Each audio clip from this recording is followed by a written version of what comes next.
이번엔 삼국지에서 가장 지능적으로 전투를 수행했던 지장들의 랭킹을 선정해 보겠습니다. 모략과 기책의 화려함, 전투 후의 손이겨부, 임무의 난이도, 임기응변 및 상황 대처 능력 등을 종합적으로 고려했습니다.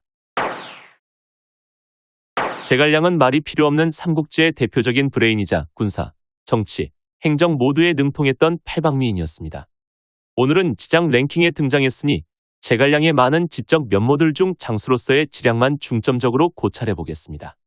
우선 정사의 저자 진수는 응변과 장략, 즉 임기응변과 장수로서의 지략이 제갈량의 장점이 아니었다고 하는데요. 이건 반은 맞고 반은 틀린 말이라고 봅니다.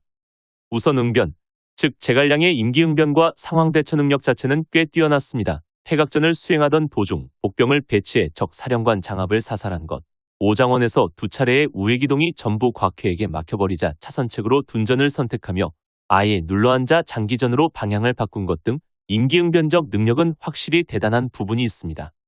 하지만 장략, 즉 제갈량의 장수로서의 지략은 상당히 실망스러운 모습이 보입니다. 특히 전략적 측면에서는 수싸움에서 이겨본 적이 거의 없습니다. 1차 북벌 때 제갈량이 성동격서를 쓰고 있음은 조예가 간파했고 2차 북벌 때 진창 공략은 조진이 간파했고 이어서 장압은 제갈량의 퇴각 시간까지 예측했죠.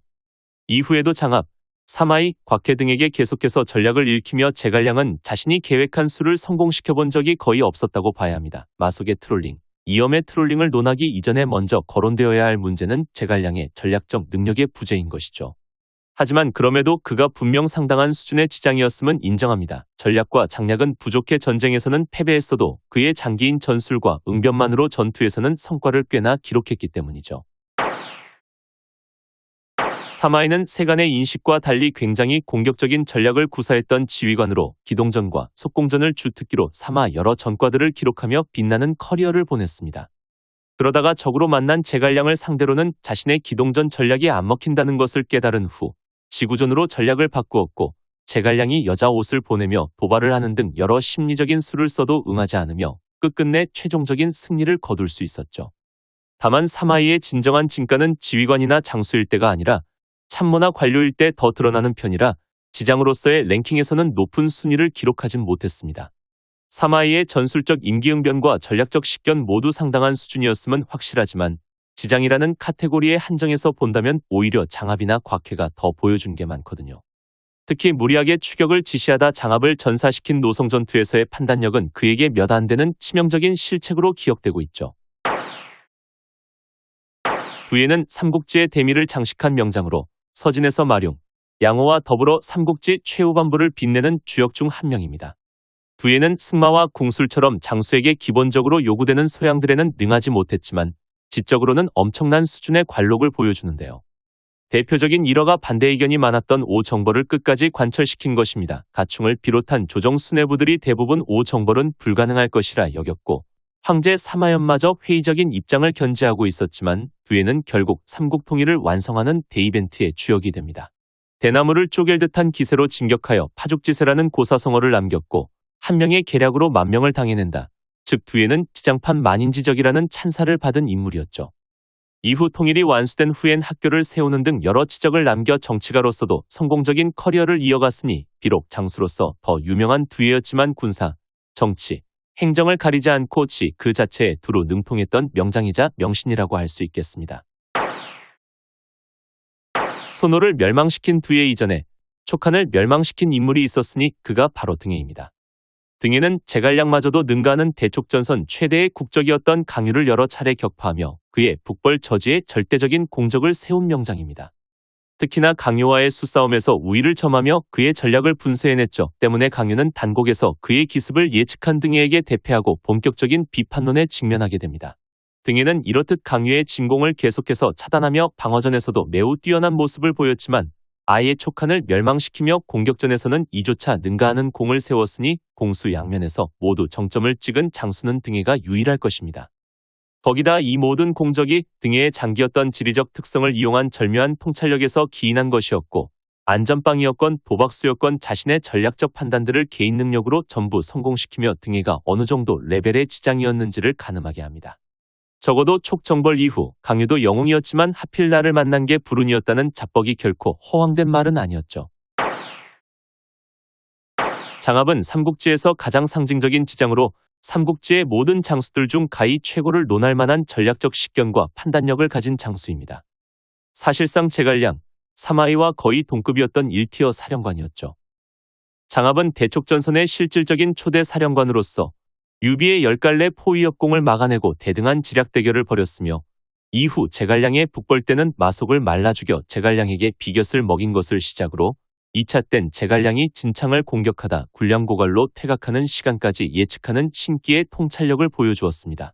이후로도 사마이, 조진, 곽해 등과 지속적인 연계를 통해 촉한의 북벌을 완벽에 가깝게 봉쇄했죠. 장압의 비판은 대부분 전략이 아니라 전술에 몰려있는데요. 장비에게 당한 KO패와 왕평에게 2번이나 두들겨 맞았던 전적은 몰아 쉴 듯 칠 건덕지가 없지만 제갈량의 복병에 사살당한 것은 사마이의 실책에서 비롯된 불운에 가까웠습니다.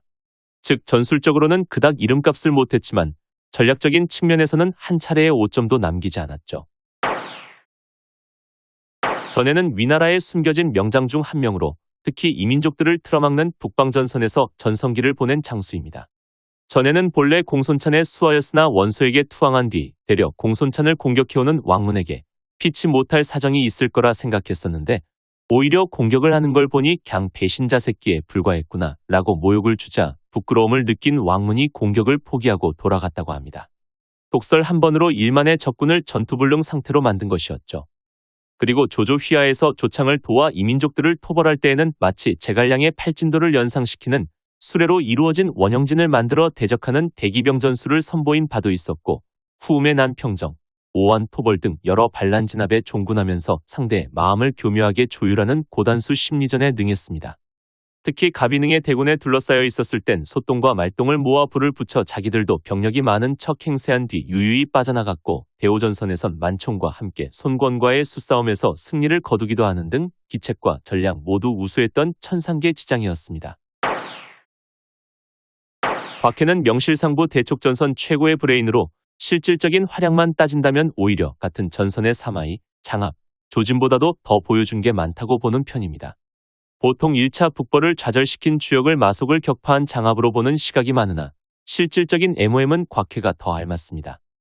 곽해는 기연을 버리고 상규에서 제갈량과 대치하는데요. 보통 상규에서 제갈량에게 포위되어 있었다는 시각이 많은데 실제로 상규는 남으로는 기산, 북으로는 가정, 동으로는 진창, 서로는 농서와 연결되는 옥량주 교통의 중심지였습니다. 즉 곽해가 기연을 버리고 상규를 택한 것은 그냥 눈앞에 몰려오는 제갈량을 틀어막기 위한 방편이 아니라 옥량주의 교통편을 확보하여 제갈량의 로드맵에 락다운을 걸어버리는 신의 한 수였다는 의미라는 거죠. 특히 상규와 진창을 연결해주는 길목인 진창위수도를 통해 원군으로 오던 장압과 지속적으로 연락을 주고받으며 사실상 옥량주의 판세를 중심에서 조율한 레지스타 역할을 수행했습니다. 장압이 속전속결로 마속을 치지 않고 그가 말라 죽을 때까지 천천히 기다리던 것도 이런 이유에서입니다. 곽해는 제갈량에게 고립된 것이 아니라 오히려 중앙에서 제갈량을 봉쇄시킨 입장에 더 가까웠던 거죠. 이로써 1차 북벌을 터뜨리고 이후에도 지속적인 전략적 묘수들을 선보이며 제갈량의 북벌을 방어해냈는데 5차 북벌 때는 제갈량의 2차례에 걸친 우회기동과 성동격설을 연속으로 간파해내며 사실상 제갈량의 북벌이라는 대형 프로젝트의 처음과 끝을 모두 박살내버린 전략형 지장의 정점이라고 봅니다. 만총은 개인적으로 위나라 최고의 지장 1위로 뽑는 인물입니다. 앞서 총사령관 랭킹 영상에서 육손이 능동형 지장의 정점이라면 만총은 수동형 지장의 정점이라고 표현했던 바가 있는데요.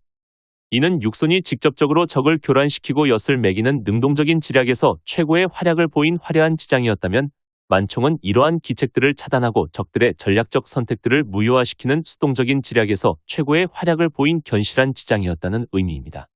주로 북형주와 회남에서 관우와 손권을 상대했는데 조인조차 포기할까 고민했던 양번 전역을 정신력으로 끌고 가며 끝내 관우의 몰락에 기여했던 공적, 손권과의 싸움에서 야전과 전략전 도합구전 구승의 절대적인 전적을 기록하며 손권의 북진을 철저하게 실패시킨 공적이 그의 커리어하이였죠.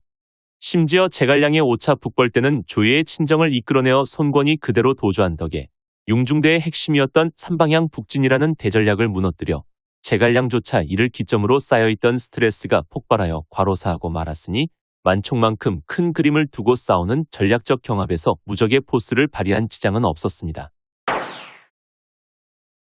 육소는 삼국지 지장의 상징과도 같은 인물로 조금 뒤에 공개될 1위와 비교해서도 어느 쪽이 더 뛰어난지 논쟁이 제법 될 만한 지장입니다. 우선 기책의 화려한 퍼포먼스에 포커스를 둔다면 육손을 능가할 수 있는 지장은 없습니다. 커리어 초기에 비잔을 토벌할 땐 밤에 산골짜기에 잠복해 있다가 뜬금포로 북을 치고 소리를 지르며 행진하는 허장성세로 비잔을 자동적 모랄빵 상태에 놓이게 만들었고, 관우를 잡을 땐 자신을 낮추면서도 관우에게 진심 어린 조언을 하는 듯한 연기로 그를 완전히 방심시켜 형주통수에 초석을 깔았죠.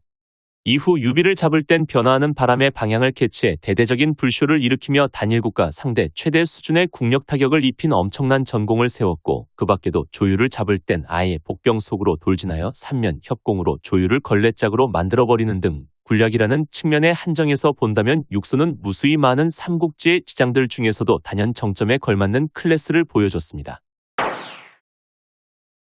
이 쟁쟁한 라인업을 뚫고 제가 선택한 대망의 1위는 바로 여몽입니다. 여몽은 세간의 억가와 달리 기책으로 대표되는 작은 지략, 전략으로 대표되는 큰 지략 두 방면에서 모두 만렙에 가까웠던 지장으로 평가하고 있습니다. 우선 기책적인 측면을 보자면 분명 화려했던 육손에 비해 상대적으로 임팩트가 부족하긴 하지만 기책을 통해 일궈낸 성과는 여몽이 압도적입니다. 이 부분은 총사령관 랭킹 영상에서 이미 여몽의 기책이 육손의 기책보다 더 고단수라고 수식한 바가 있었죠.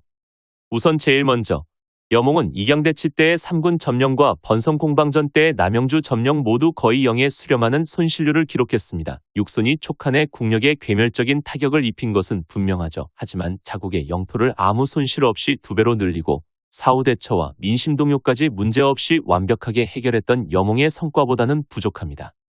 그리고 여몽은 양양까지 점거하겠다 밝힌 기록이 있죠. 이건 여몽의 전략적 방향성이 단순히 촉에 대한 적개심이나 남영주에 집착하는 사역에 기인한 것이 아니라 촉과 위를 모두 적대적인 상대로 보고 북형주까지 진출하여 장강방어선을 완벽하게 다지겠다는 목표를 세운 엄연한 대전략의 일환이었다고 해석해야 합니다. 물론 여몽이 번성전 이후 급사하며 이 전략은 도중에 끊겨버리고 말았지만, 이렇게 여몽이 벌어다준 판돈만으로도 손권은 칭번을 반복하는 외교 전략을 통해 황제 바로 다음 자리인 왕을 얻어낼 수 있었죠. 이렇게 10년에 달하는 수성신화를 통해 비로소 황제국으로까지 독립할 수 있게 되었으니 황제국 오나라 건국 신화의 스타팅 포인트는 주유에 이어 여몽의 무손실 전략과 기책들이 결정적인 한 방으로 작용한 것이었습니다.